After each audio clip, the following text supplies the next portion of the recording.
common piece of advice I give to my undergrad student researchers is just do it. Go ahead.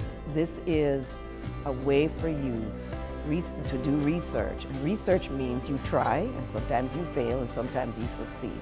But we won't let you fall. Just do it. In the community of Greensboro, the community engaged research that we do is with various communities from refugee and immigrant origin. So we work with their community leadership, and the communities prioritize their research questions. So it's not academics sitting in our offices deciding that, oh, this is interesting to study, let's go out and do that. But no, the community is saying, these are our needs, can you help us address them?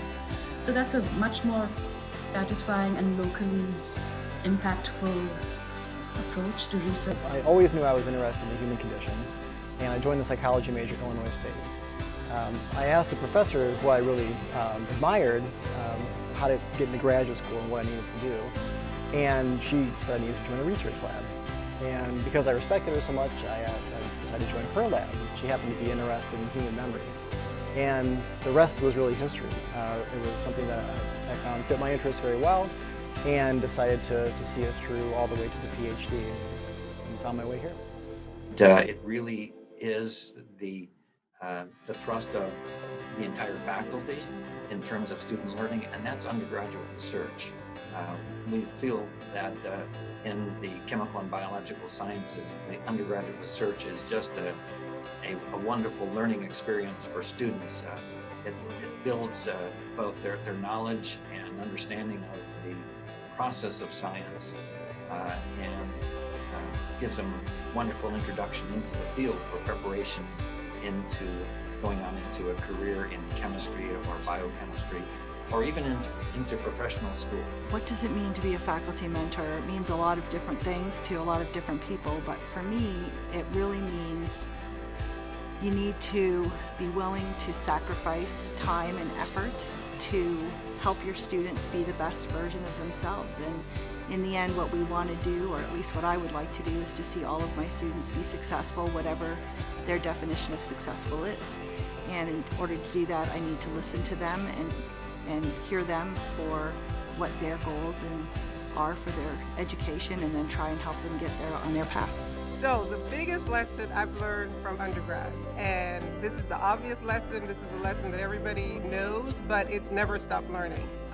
Keep an open mind, because in working with undergrads, I've been exposed to just new ways of thinking and just seeing the world through a different lens, through their lens, through a younger lens. One reason why advising students is so important to me is I actually started college in my 40s. I was in retail management for 20 years and had the opportunity to go to school, which is something that I've always wanted to do. And at that time, we didn't really have advisors to help us. We found our way. And it was great, obviously I made it. But I just know that our students are so appreciative of the guidance that we give them. So I'd like to thank Dr. Sudha Shreeniwas, who agreed to write this story with me. She is my co-conspirator, but also a co-mentor and a co-applicant. I would like to thank the universe. I would like to thank the entire university structure for creating and supporting that climate of undergraduate research. I would like to thank the people who helped me develop the most. I'd like to thank Dick Booth, my first psychology professor, Don McBride, my first lab mentor, Larry Jacoby, my PhD mentor, Jeff Sachs, my most recent postdoc mentor. I have to recognize all of my colleagues who have provided a wonderful learning experience for students. My colleagues are so dedicated to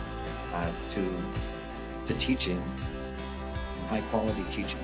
I'd like to thank my faculty colleagues, my mentees, and my personal mentors that have helped me throughout the years. It is truly an honor to receive this award, and I am most grateful for all the support from the university, from my colleagues in the College of Arts and Sciences. I'd like to thank Dr. Aisha Boyce and Dr. John Wilsey, as well as my wonderful students in SPELL, for nominating me for this award.